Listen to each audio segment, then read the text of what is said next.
Michelle Obama appeared on Jay Shetty's podcast alongside her brother, Craig Robinson, where she described the current era under President Trump as a frightening time. In reality, she's simply spreading fear and political propaganda. Welcome to Nelly Miranda.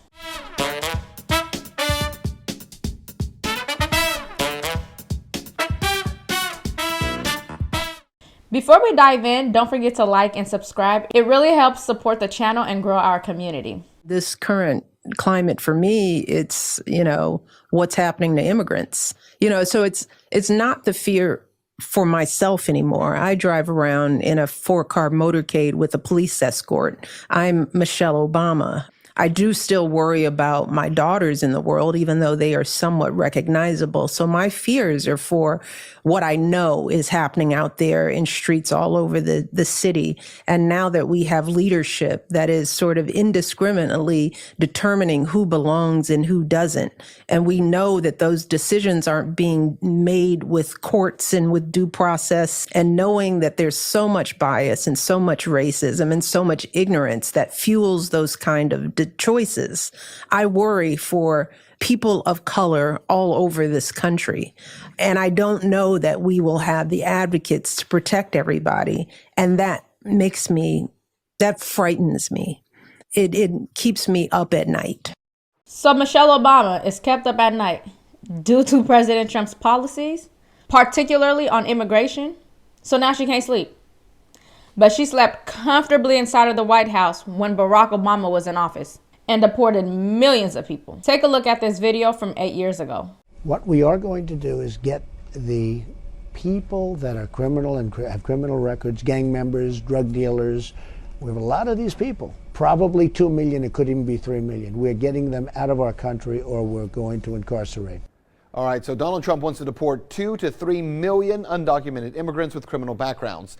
And into the streets, protesters flow. Okay, but where have those protesters been over the past 8 years? Because according to the Pew Research data analysis that was released in August, get this, the Obama administration has deported an unprecedented 2.4 million illegal immigrants between 2009, when he took office, and 2014. That was the last year data was available.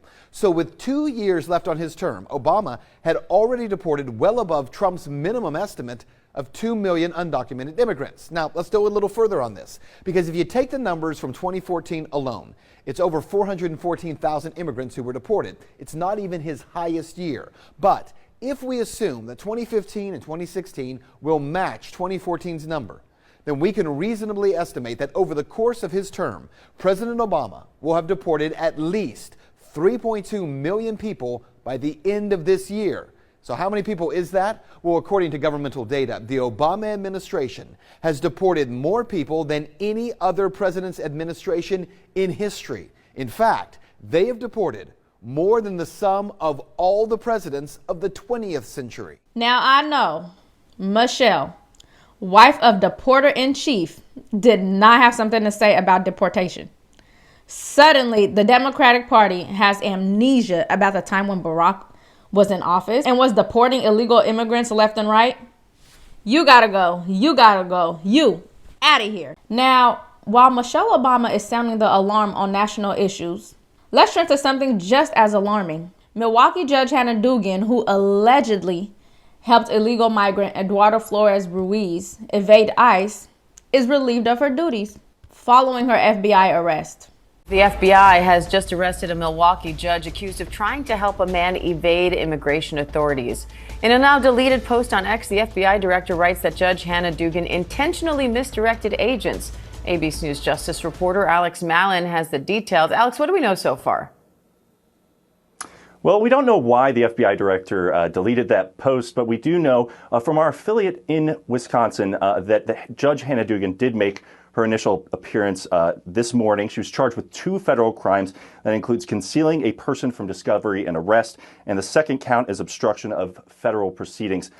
She appeared, her attorney in that court proceeding said that, quote, Judge Dugan wholeheartedly protests the arrest, and the judge ended up actually ordering her released after that hearing. We expect that she will plead not guilty to those charges. Eduardo Flores Ruiz is accused of punching someone 30 times during a fight that erupted over complaints of his music being too loud. So basically, someone tell you your music is way too loud, and instead of having the decency to turn it down, you like, all right, I'm gonna punch you up.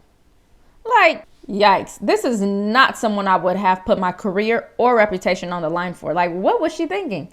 You know how sometimes women make questionable choices when they're smitten with a guy? Yeah, that definitely wasn't the case here. This is what he looks like at 30 years old. On a more serious note, Letitia James. She recently appeared on Chris Hayes' podcast. Why is this happening? To discuss her ongoing legal efforts against President Trump and to clarify that the accusations against her are baseless and cannot be compared to Trump's alleged real estate fraud. Take a listen. If you investigated anyone, you'd find something. That, like, basically the investigatory power is kind of everything, and all of that due process is kind of yada, yada, yada. But if you wanted to get a judgment about someone, you could. And what do you say to that in terms of what the facts actually bore out about the way that Donald Trump, particularly in his company, was conducting its business?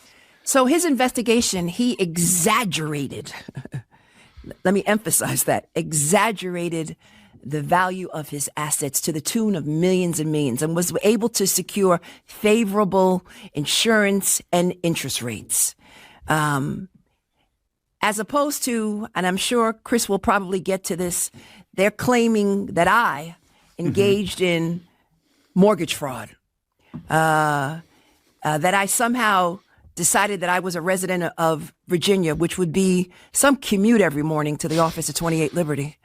That somehow, I should be held to the same standard as Donald Trump, but somehow what I did was basically similar to what Donald Trump engaged in.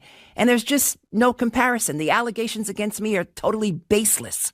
And again, it was based on a 2-year investigation of his assets. And that judgment was issued by a Supreme Court justice.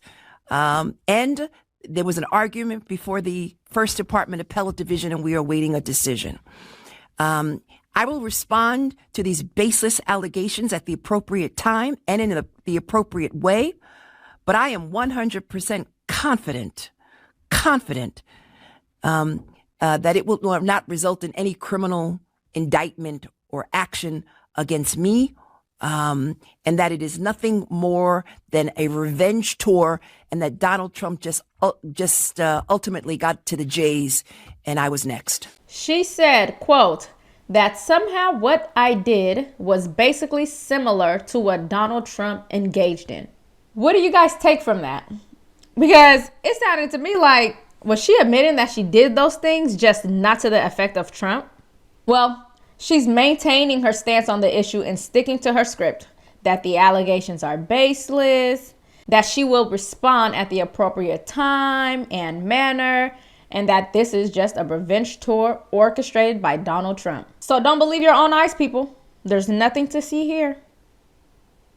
Her fellow Democrat, Sam Antar, just hates her that much. I don't think so. I think we need to come to a time where it's not about Democrat or Republican. It's about the truth and common sense. Once we get to that point, I feel like Democrats and Republicans will be able to work together more cohesively. Let me know your thoughts in the comments.